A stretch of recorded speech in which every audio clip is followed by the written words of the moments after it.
बाळांनो थंडी सुरू झाली म्हणल्यावर सर्दी खोकला कफ झालाच म्हणून समजायचं। तुम्ही आहे ना बिलकुल टेन्शन घेऊ नका, याच्यावर आहे ना तुम्हाला एक रामबाण उपाय सांगणार आहे। 15-20 लवंगा घालू, लवंग भाजली याला काढून घेऊ,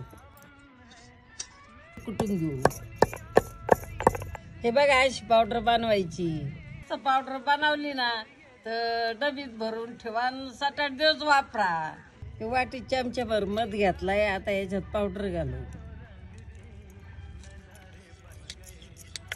रोज रात्री झोपताना आहे ना तर हे खायचं आणि मस्त झोपायचं। लहान मुलं ते मोठे माणसं हे सर्वांसाठी उपाय आहे। याने ना 2-3 दिवसातच खोकला आणि कफ चुटकीत गायब होईल।